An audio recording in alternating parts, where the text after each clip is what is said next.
And once again, we're live. Welcome to the Winner Circle, the podcast covering MMA, jiu-jitsu, and other combat sports. I am one of your hosts, Eugene Plowden, and with me, as always, my podcast partner, Isaiah Gatherings. What's up, man? Happy New Year. Happy New Year to you too, man.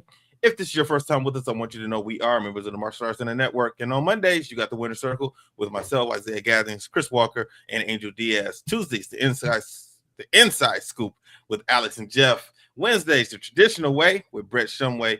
And Thursdays, Fists, Kicks, and Flicks with myself, Joe Hartley, and Angel Diaz. For more information, you can check us out on all of our social media platforms. Just look for the Martial Arts Center Network on Facebook, Twitter, Instagram, YouTube, and Patreon. And don't forget about the main app, the Martial Arts Center Network app. Zeke, it is showtime. What is up, man? What's up, talked in a while. Happy New Year. Happy New Year. That's right. Happy New Year to you and all of our listeners. What's happening? Hey, man, just another year, man, and ready to attack this year aggressively. That's how we all are, I think, at the beginning of the year. Everybody's optimistic and got these goals, and they're ready to attack the year.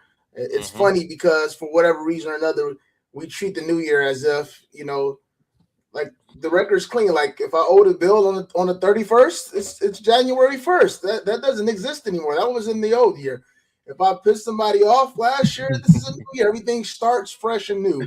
We don't believe that we carry in the nonsense with us that we created in the previous year into the new year, which is why I believe that we are so excited, to attack the year. It's a good problem to have. You know what I mean? You're not dwelling on past things. You're focusing on being excited about what the year is to bring. And then by February, we're back to wherever we were before. But for now, let's stay motivated. Let's get ready to attack this year and, attain plenty of success. So I'm excited for this year. Good, man. Me too, man. I have the same New Year's resolution goals on my wall that I've had up of 4 years now. I have not changed it because it doesn't need to be changed. I mean, it's stuff that I can continue to do. Angel tried to crack on me because I told him, like, when we did this with Fists, Kicks, and Flicks, it's the same things, but it's stuff that I, that helps me and helps motivate me. And sometimes I fall a little short. Do you do New Year's resolutions for yourself? I do. So the way that we do it is we get together on New Year's Eve, and we write down a list of goals for the upcoming year, and we put them in an envelope, and we seal the envelope. And then whomever hosted that particular New Year's gathering, they keep the envelopes and hide them until the following New Year. And then on New Year's Eve, that next year, we open up the envelopes and we read out loud what our goals was, and we check off the ones that we got, or then we say we didn't accomplish this, and you can either try to transfer it to your new list or whatever it is that you want to do. But we do that for accountability.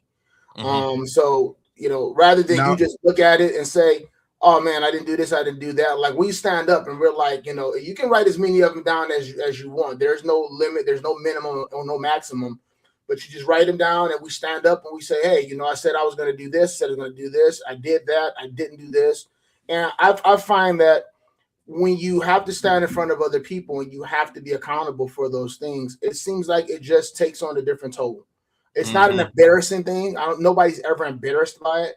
And the reason I'm going on and on to say this about the goals is that I honestly forget what I write down. So that's not a good thing, right? Because you write them down and seal them, and literally by the next 72 hours, you don't make a copy. What you it don't was? Make a copy of nothing.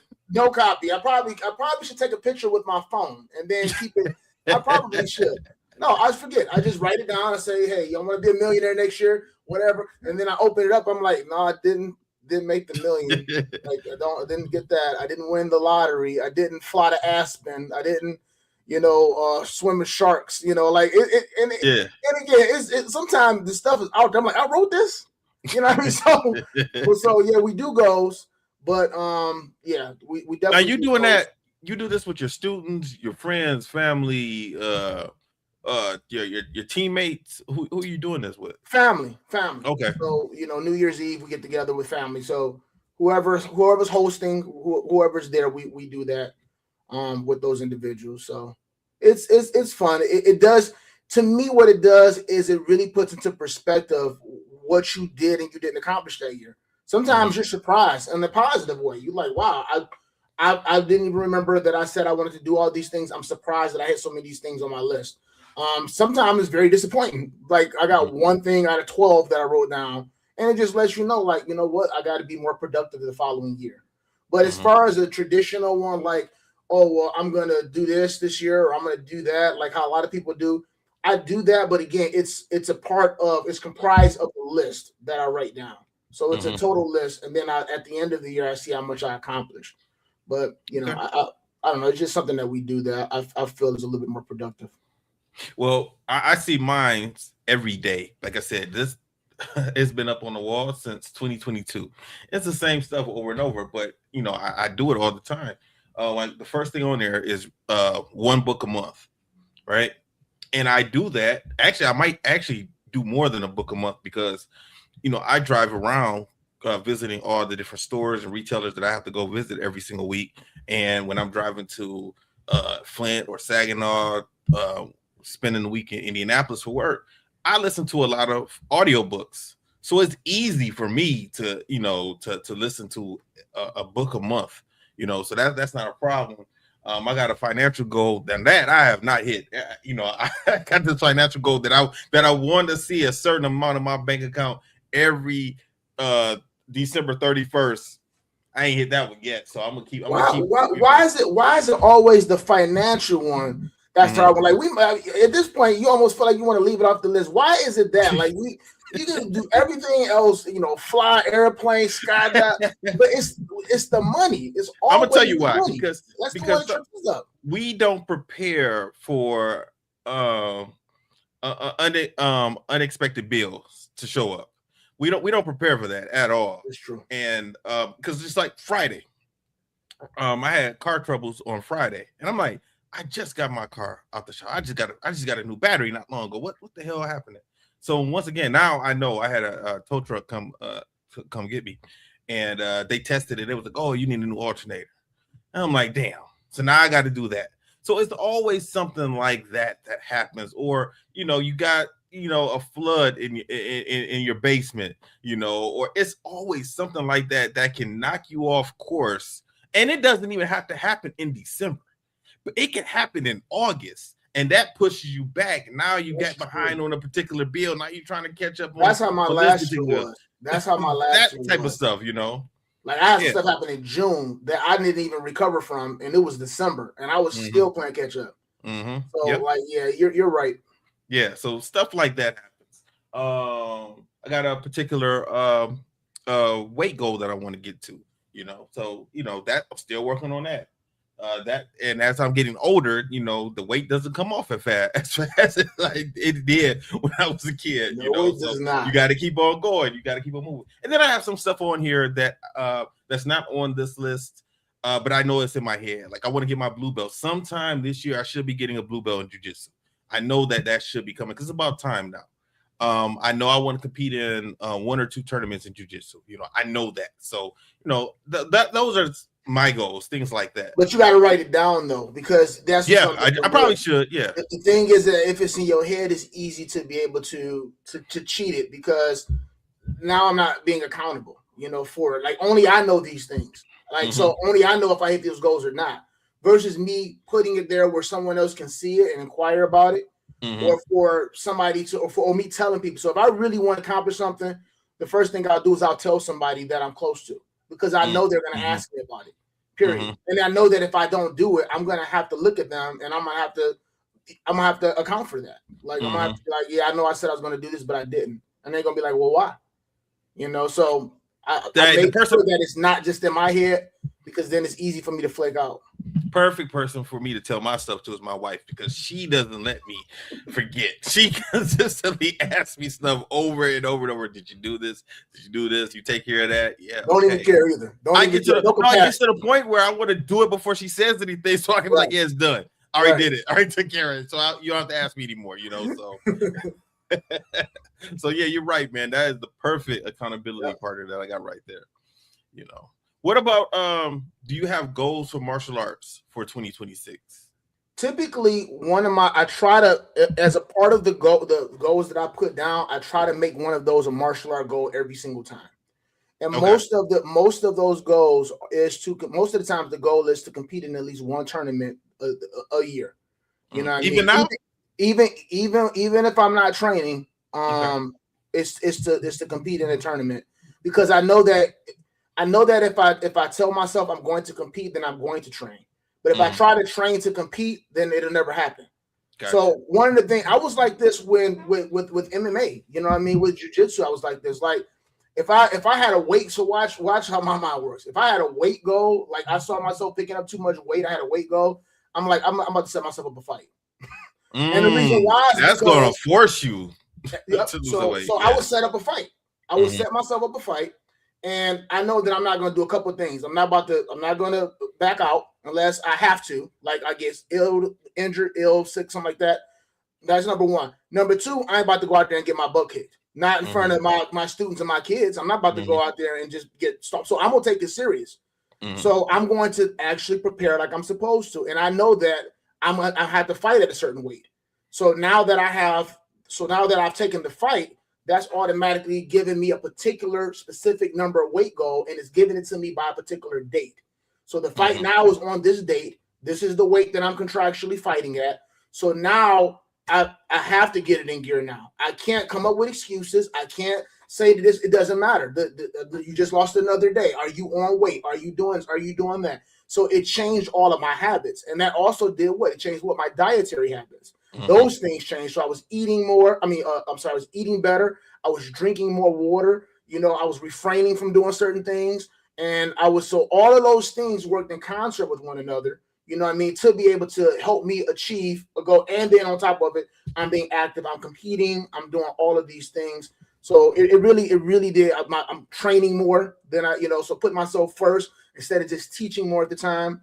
So I try to each year put some type of a goal, martial art related, on my list. And most of the times it's to compete at least once, that year. Last year I did compete once in February out here.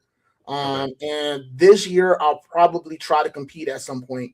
I just haven't pegged which tournament I'll be competing at. Sport karate, that is, not jiu-jitsu, or I'm done with MMA. I'm not fighting that no more. No, not at my age. That's out. Or kickboxing. I'll get out there and do a sport karate tournament.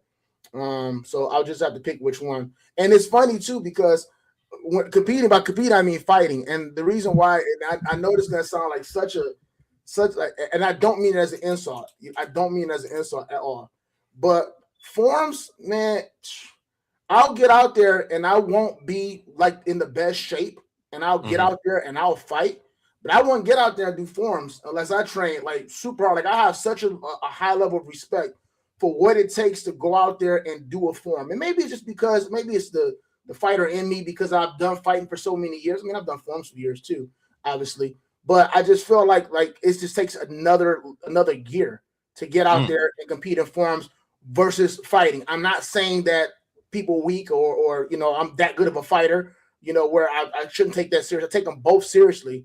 But by competing, I mean actually fighting, because it would take a whole nother gear for me to get out there and do forms. But you're not doing forms, but you are not one of those people that's just going to get out there to do forms just so you can say you're doing forms.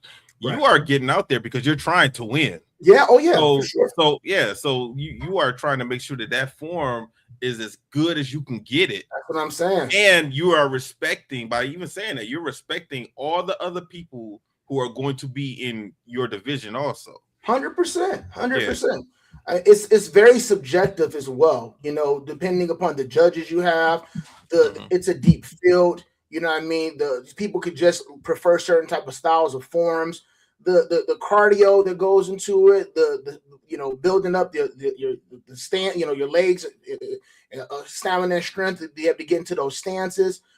Just the level of all of that type of stuff. It's you sit back, you have to pour all of this energy into being able to do it, and then sit back and then just be judged and graded based off of what people subjectively, look at, they like, they prefer, or whatever. Fighting is something that I can control a little bit more of if I'm not in the best shape. I can still, push the pace different. I can move different. As you get older, you get craftier. You know what I mean? So there's different things that you can do that you're more in control of. So for me, I just, when I think about getting out there competing, most of the times all the time I'm talking about fighting versus forms that I just feel like I have to kick into another gear and have a different level of preparation and mindset to get out there and do that. So I think the last time I competed in forms was back at Zach's tournament up in Grayling, in like 2013 or something like that, the Battle of the 45th. I competed. It was like 13 of us in the division. One of them was Mike Gibbs, and one of them was Brandon from Ohio. I think Brandon took first, Mike took second, and I think I took third. And it was like 13 or 15 of us. That's the last time. Empty hand or was it weapons? It was empty hand. I've never competed with weapons. Okay. Yeah. I can see you as a comma guy. You seem like you with the commas. No, you don't like a bow guy to me. I'm a bow.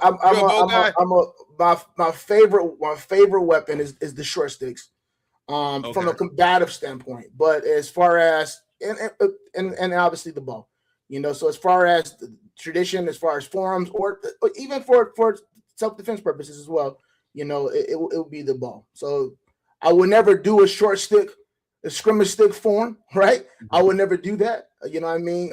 It doesn't play very well, most times. But if I did compete, it would be the bow. I'm more of a bow guy for sure. Okay. All right. So a couple of like I told you, like I already mentioned, two of my martial arts goals is, competing in my first jiu-jitsu tournament at some point this year and also getting my blue belt. But also, man, I want to increase my student enrollment at my academy. I want more students. And honestly, man, I need to spend a lot of time focusing on marketing and really step my marketing game up. Now, me and my wife talked about this because she's with me at the school all the time, and she wants to play a bigger role in the school. And I'm slowly bringing her along and teaching her the business. And she always wondered like why I pull back on the marketing, and I told her it's because for the most part, it's me that I can depend on. I don't have those assistants that I know are going to be there every single day, without a doubt. I don't have that. And even not just the assistants, but also the other instructors. I don't want to overwhelm some of them, with the boxing and the jiu-jitsu classes. You know what I'm saying? So I was trying to slowly bring newer kids in and have them in the boxing class, have them in the jiu-jitsu class. But I think now we're at the point now where I can pick it up a little bit more. And I don't know, man. I'm really thinking about opening the school up on Friday evenings, a little bit more, and on Saturday mornings. And maybe if push comes to shove, I might end up having some white belt classes on Fridays and Saturdays. Not as something like I'm not moving the classes. Just if I have a point where the white belt classes are just too filled, then I'm going to use that Friday and Saturday like an overflow day. Let's see what happens. So that's a couple of things I'm playing with. So a few things to that. What days do you currently have class now? I have Monday through Thursday. Okay. Yeah. So one of the things that I find interesting is that you've never articulated this before. So I know you must be serious about it now, because you never said you wanted more students. When we speak even off the air, you was just like, yeah, I don't have a ton of students, but I'm straight with what I got. You know what I mean? Well, and it was kind of because your full-time job, your family, and because of what you just said a minute ago, you articulated about the fact that you do not have the depth as far as instructors, the staffing, the consistency from the individuals that you can count on. You don't have those things. And it's funny because I was having a conversation with somebody just yesterday. They're watching now, by the way. And they were asking me about my success, about how it is that I have so many black belts that stay behind and continue to teach and train. And it wasn't until I had that conversation that I understood how intentional that it is of the system that I set up to be able to ensure that once they get past black belt, that they're not thinking about quitting, but there's still things already ahead, which is why they continue training. Because again, I'm not even in the state, and I have 5 to 6 black belts that are there every day, Monday through Saturday, that are teaching classes. And it's not just because of the incentive of them being paid, because we're new and I can't afford to pay very much at all, right? But it's just because of the culture in which we built and established. And she said something to me that was amazing. She said, you know what, you should market, you should sell that. You should sell that system and that program. And I was like, you might be right. Because I think I had a lot of people over the years that say, man, how do you have so many? And I never really, when I was at the school, I never really paid too much attention to it. It just kind of seemed like, oh, it's family. Everybody like to hang around, and their team or whatever. They want to hang around their teammates, their classmates. They like to kick it up here or whatever. I never really realized how long and how many years past black belt that a lot of these people were staying and still consistently training, pouring into the martial arts, teaching, and even competing, and how unnatural that is in our industry. That is not a natural thing. And to me, it is very natural. Like if somebody quits, even past black belt, I'm like, well, what happened? You know what I mean? Like you know that they've been with you for 7 to 8 years, and the average lifetime expectancy of a student is like 10 months. You know what I mean? I'm like, yeah, that don't make no sense though. Still, I know they've been with me for 15 years, but what happened? Why aren't they here? You know, like they're 50 now, man. But they're still, you know what I'm saying? What happened? Where are they? So no, I get it. I know that this must be a serious goal for you, because up until you just said that a minute ago, student enrollment was never anything. I'm not saying it never bothered you, never paid attention, but it was never anything that really stood out to a point to where you were talking about increasing your student enrollment and growing your school. I'll explain that. So, like I said before, I didn't really have a lot of. It was just always just me, right? Now that I have black belts, and also my black belts have been at my side teaching, they now know how to teach. And at least when it comes to the white belt and beginner program, they can take a kid off to the side and teach them attention, bow, ready position, horseback riding stance, how to do the front stretch kick, inside to outside kick, outside to inside, front snap kick, roundhouse kick, reverse punch. They can teach that, and they've done it so much. I don't have to look at them no more. I actually can be in my office, and I know that they're teaching them the way that I want them to teach, and they know how to, right? So I can get more people now. Before, I think the most I've had at one time, all together out of all the classes, I think the most students I had at one point in time was about 50 kids in different classes. Now I'm around 28, 29 kids now. Now the majority of them kids that I had before were my advanced students, my red belts, and then a lot of them, 5 of them became black belts. Those 5 black belts are in high school now. Not only that, they go to Renaissance. So they got a lot of homework they're doing. One of them just graduated Renaissance, and she's at U of M now.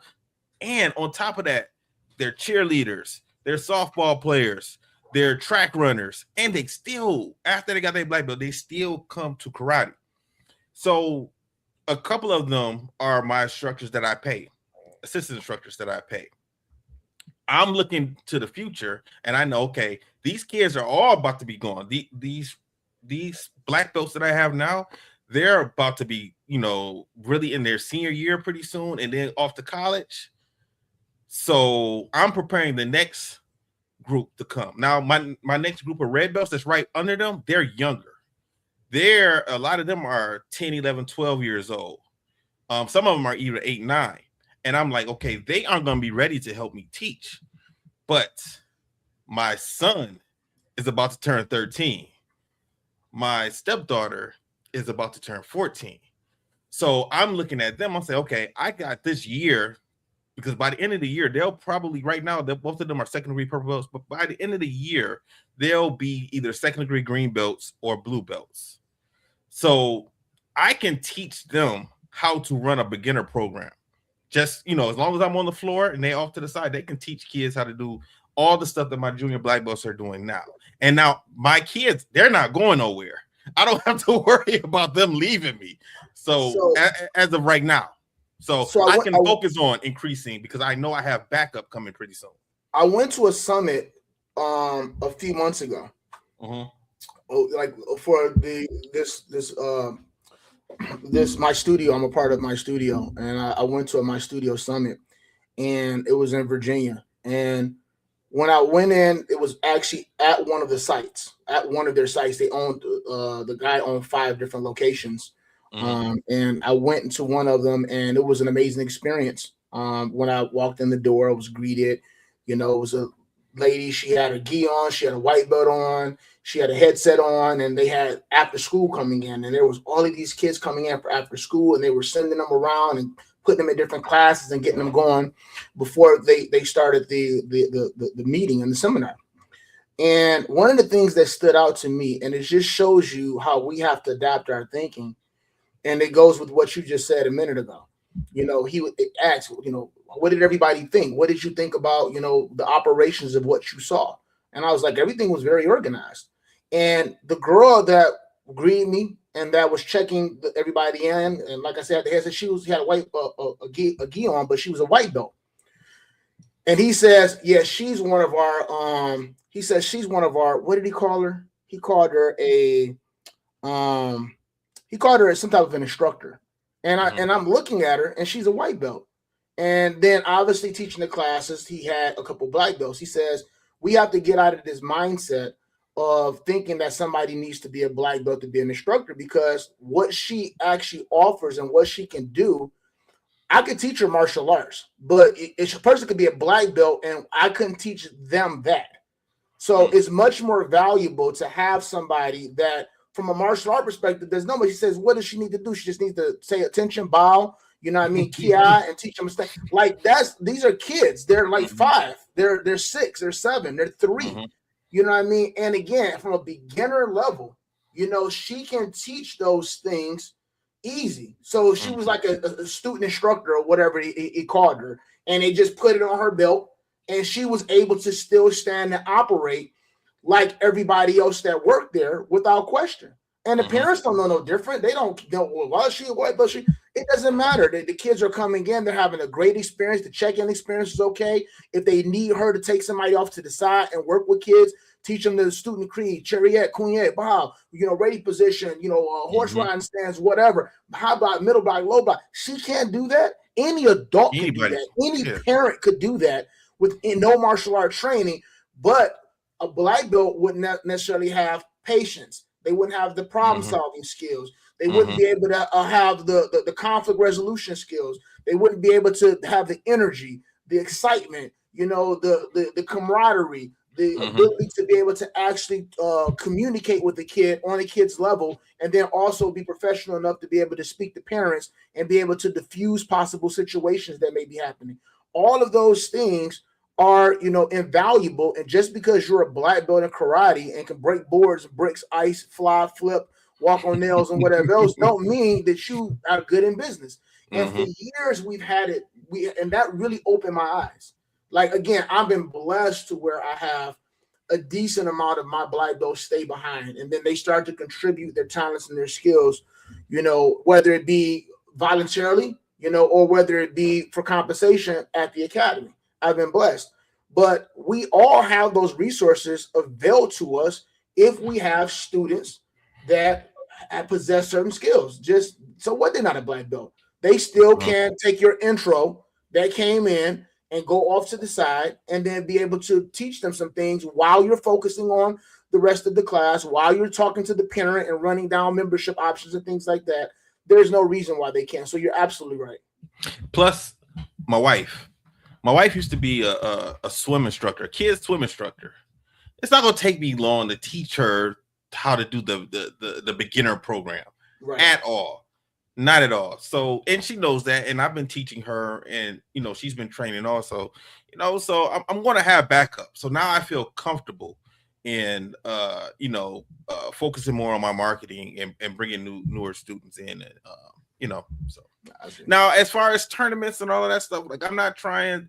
I don't force the kids to do tournaments or push them in that direction. They have to spar, because we're in that's crazy when kids come to martial arts and don't spar. That doesn't even make sense. Like, you're only gonna get so good beating up the air.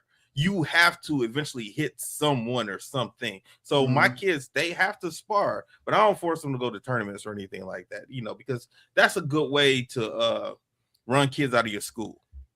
That's a lot of pressure.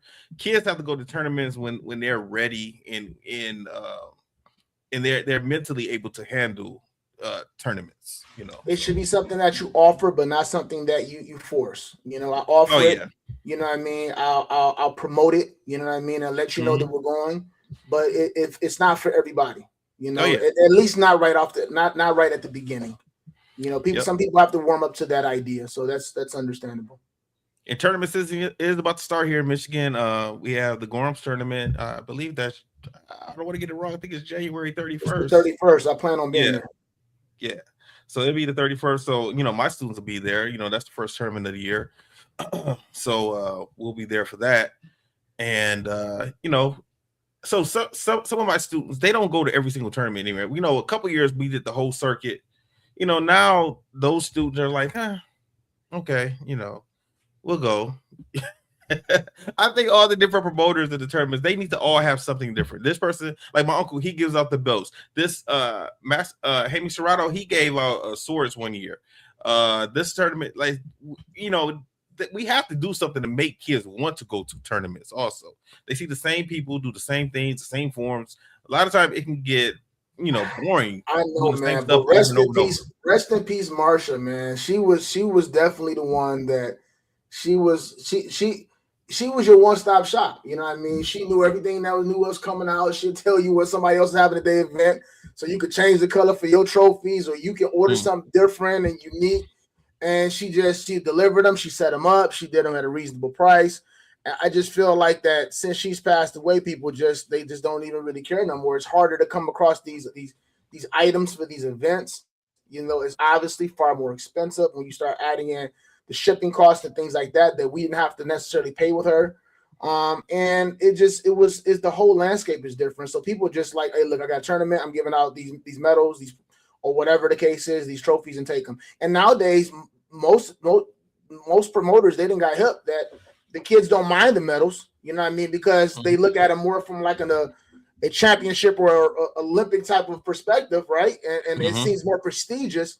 So I remember before I stopped having events, I had trophies, big trophies. And people came and they looked like that. They couldn't believe it. Oh my God, trophy. And I forgot. I'm like, you know what? Nobody gives trophies out. No, they don't. They all give out medals. So the kids were so excited to see and receive a trophy. And this was years ago. And I'm like, and I forgot. I'm like, you know what? This is just the trend now. Trophies are out. Everybody's giving medals. My first tournament, I got a medal. That's it right here. Like right here. Let me see if I can do that. Let me see. There we go. Nope. Right there. It's facing the other way. But that's my first medal. First tournament, first place.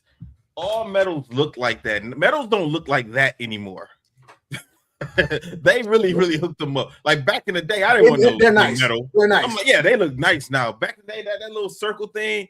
The little circle with the red, white, and blue thing. With the little victory torch on there, the little victory flame or torch on there, whatever it was. Yeah. So that's it. So evolution. Right. Yeah. So let me ask you this, man. So we a couple weeks ago we had the Jake Paul versus Anthony Joshua fight, and that's celebrity boxing. Let me ask you, can celebrity MMA be as successful as celebrity boxing? What do you think? No.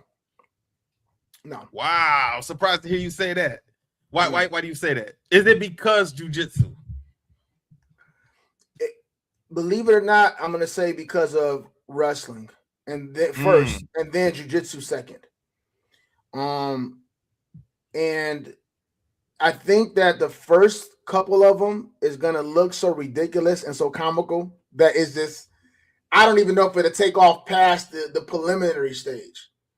Because anytime there's any wrestling, grappling, or jiu-jitsu component to it, the fight's going to be over right off the bat. It's going to really be a race who can get the person down first. I mean, honestly, in a lot of UFC fights, it's that way right now. Like some people are so inept at wrestling that at the highest level that the minute the person get down and they get mounted, you're like, well, I guess this round's over with, or this fight's over with. Well, and these are people that get paid six figures. So, but I'm talking about like celebrities. Like I'm saying, like, would you see like I don't know, 50 and Ja Rule? Like they don't know, they're not wrestlers. You know. See, that's what I'm saying. In boxing, so it's kind of like the thing where I'm trying not to be disrespectful, like when I talked about the fighting on the forums. I'm actually being respectful by giving something a higher level of respect.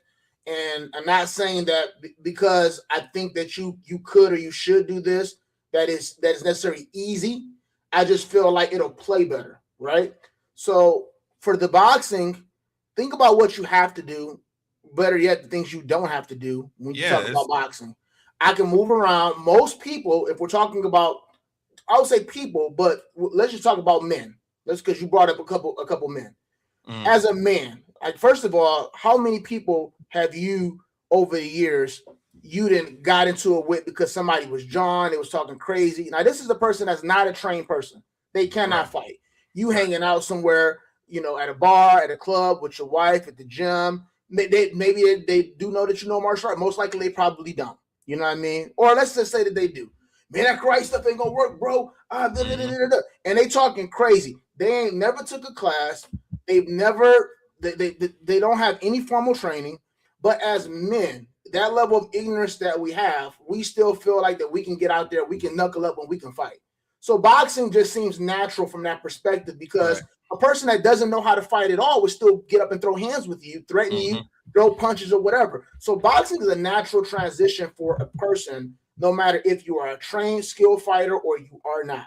So you don't have to worry about wrestling. You don't have to worry about grappling. Have you ever seen street fight before? Sometimes people get taken down and they say they'll stop it. They'll stop it. Some people that's watching stop it. They say, no, man, let them get back up. Let them get back up. And they let the guys get up because they understand how inept the people are on the ground.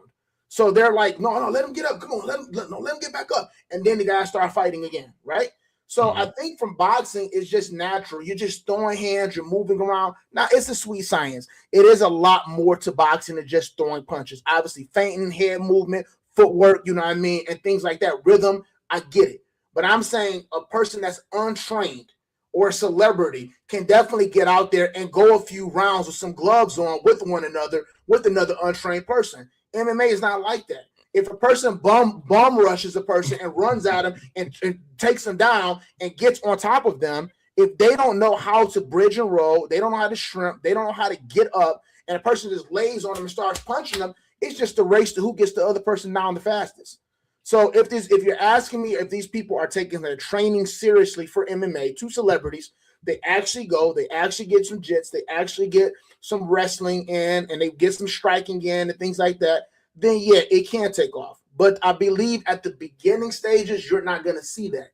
You're going to see two celebrities that are going to be trying to promote the fight more than train, and somebody's going to get hit with a leg kick. I don't know if you saw that video I shared on my Facebook a couple hours ago. Somebody I shared it. It was I guess it was a bouncer at a bar, and the dude was talking crazy to him. You know what I mean? Dude started squaring up, and I guess the bouncer looked like he trained Muay Thai. He threw an inside leg kick on my man, dropped him. Then the dude jumped up, and then he hit him with a front thrust kick and kicked him across the room. And they saw the dude getting carried out, you know, just moments later. Like, if these guys are not training right, a couple inside leg kicks, a couple knees, a couple shots, or double legs or whatever, or somebody gets mounted or get their back taken, it's just not going to be interesting. It's going to be over way too fast. It's going to be a race to who can get somebody in the uncomfortable position the fastest. And the truth of the matter is, even when you have formal training as a professional athlete, it's hard enough to get out those positions to begin with when you know what to do. So I don't think that celebrity MMA could take off because I just think that there's way more intricacies in MMA. I believe that there's so many other compartments and things that you have to train in to be functional, not even proficient, just to be functional, that it would just, it wouldn't go anywhere. I think it would take off because people want to see a car wreck. People always want to see the accident, and that would be a total mess. If I don't believe people are really going to be, because wrestling and jiu-jitsu is one of those activities. Let me back it up a little bit. The first time I was interested in doing MMA, I did not respect wrestling and jiu-jitsu the way that it should be respected. I thought all you need is 6 months, learn some wrestling holds, learn some jiu-jitsu for 6 months, and you'll be good. No, you need more time than that. I don't think any celebrity is going. I think they're going to want to stand up and just pretty much swing with the little gloves on, maybe throw some kicks. I don't even think. I mean, I know I said 50 in Ja Rule, but that height and weight is a little bit too off for them. I understand what you mean. But if that were even, I don't even think they would be able to train in wrestling long enough to either prevent the takedown or even do a takedown correctly.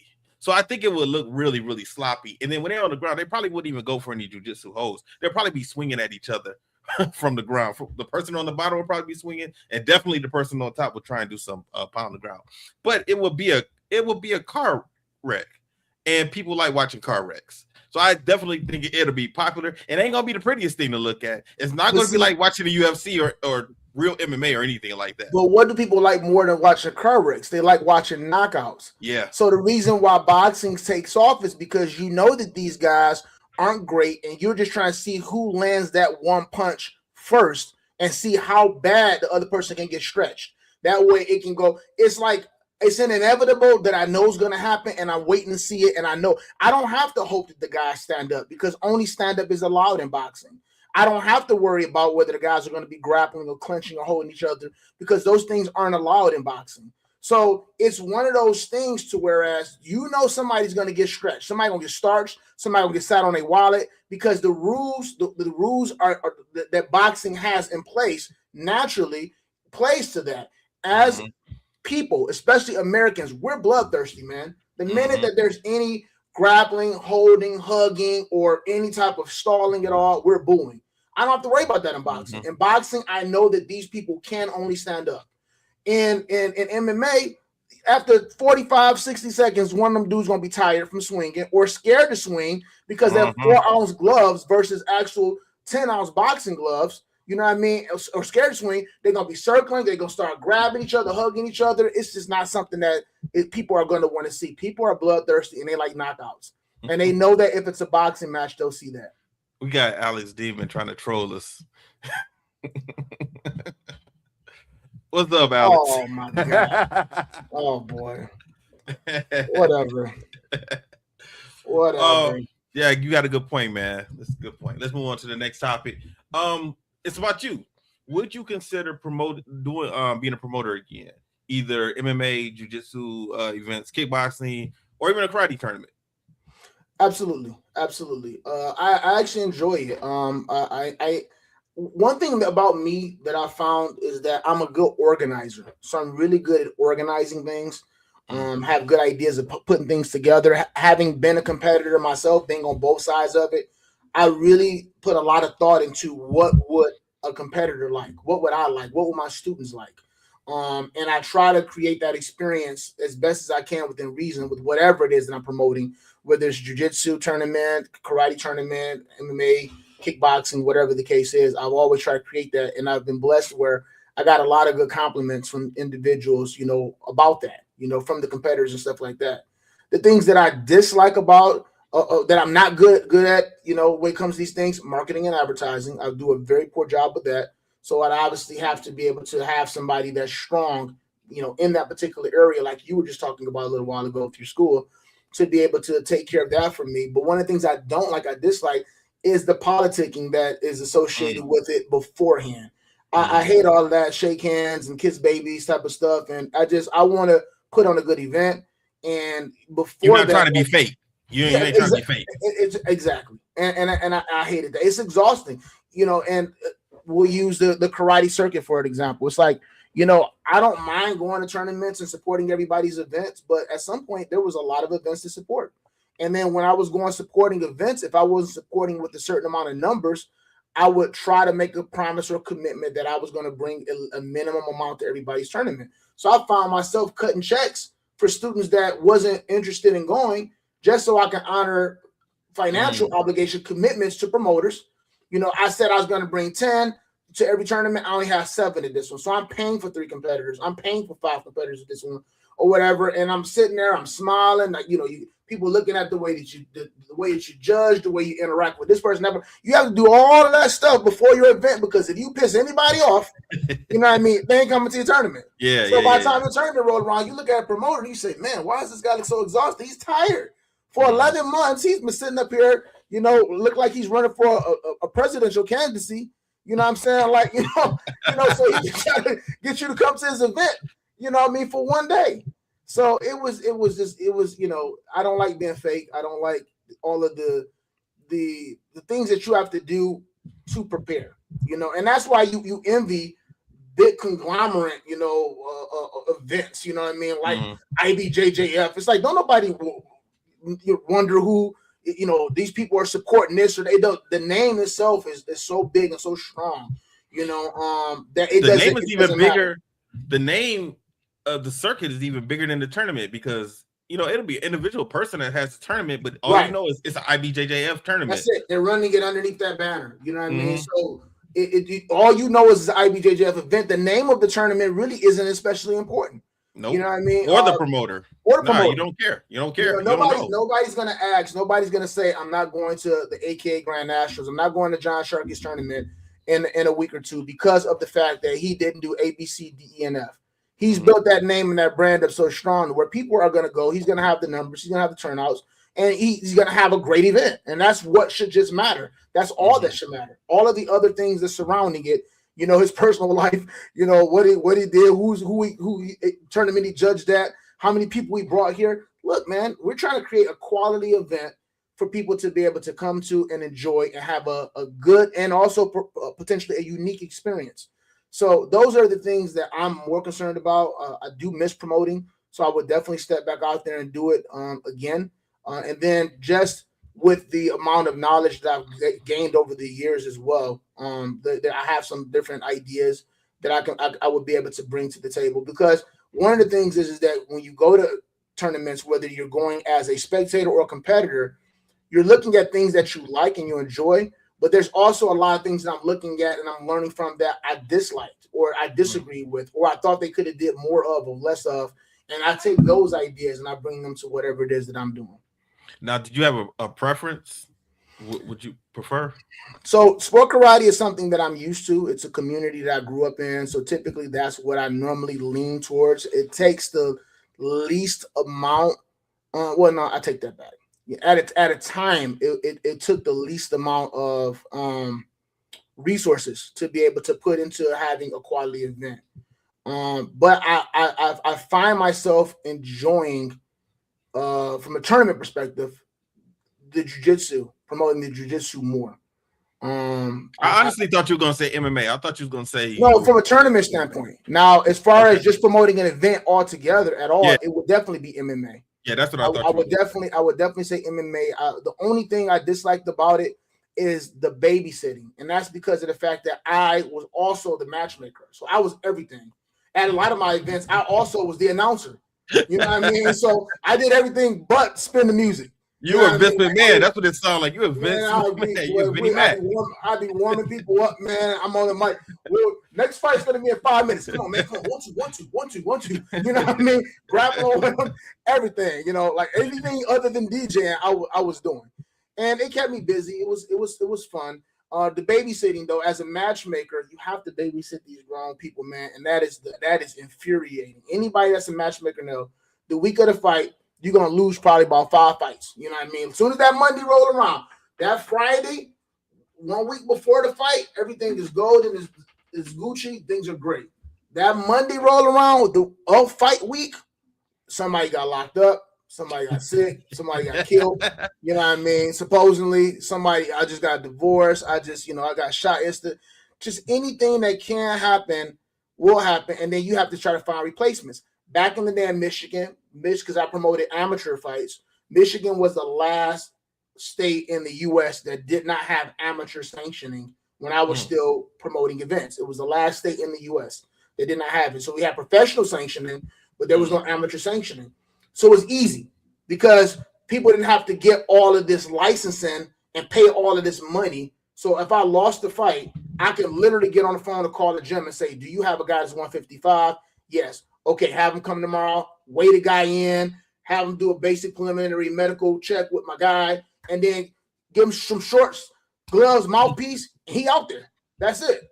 Not now. So if you drop a fight now, you got to find somebody that's got their eye work done over the past year, blood work over the past 6 months, physical done, then licensed. The corner's got to be licensed, caught up on all these fees and regulation, all this other type of nonsense. So that would be one of the drawbacks, is that I would find that it's harder to have to keep up with these people. So if I hired a matchmaker, then from a promotional standpoint, I definitely really enjoy being around, and promoting the MMA fights. All right, cool.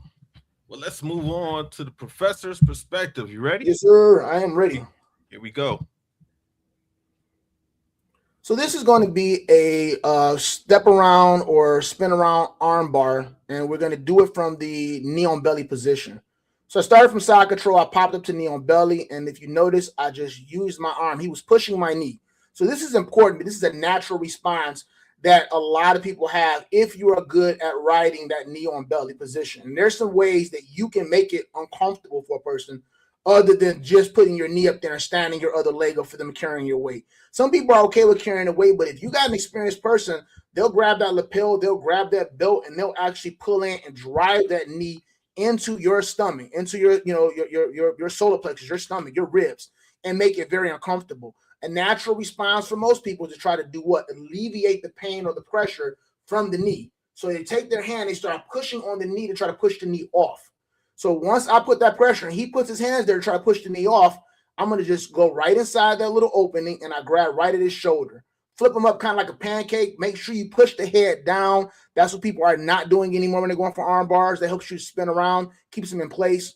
As I step around, you'll notice that I'm going to put my left shin on his ribs. So a lot of people mess this up because when they spin around, they put the knee on the floor, right? And then when they try to sit back, the person rolls up on top of the knee. They're trying to get their leg out, and that actually helps the person to be able to escape. It creates kind of like a little lever for them to be able to kind of get up and escape.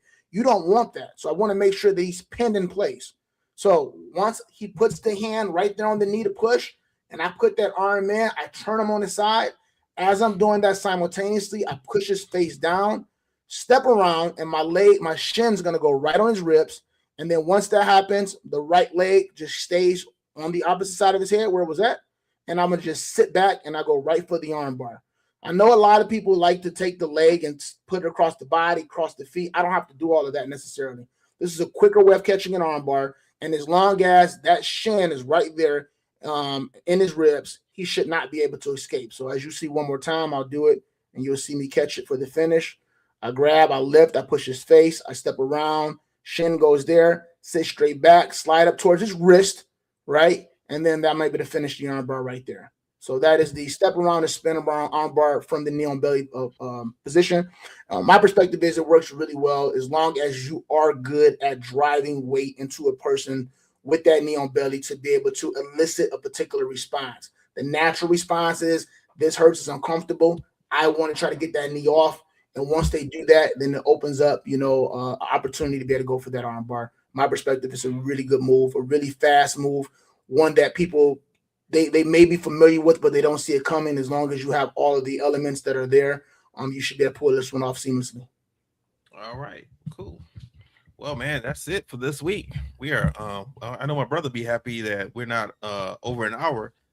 Yeah. He'll be happy. Happy New Year to you. We're under an hour. There it is. You got anything else, man? No, man, that's it. Looking forward for the next one, man. I wish everybody a blessed and prosperous New Year. Whatever goals that you set for yourself, make sure that you stay steadfast in those goals. Don't give up on them. I know that life can be tough, but just keep on pushing for whatever goals. When you set those goals, you set them for a reason. So just make sure that you continue to keep that why as you go throughout this year and crush those goals. That's all right. Enough said with that one. Everyone, stay safe, stay strong. We will holler at you next week. and I will end our stream. Happy New Year once again. Happy New Year.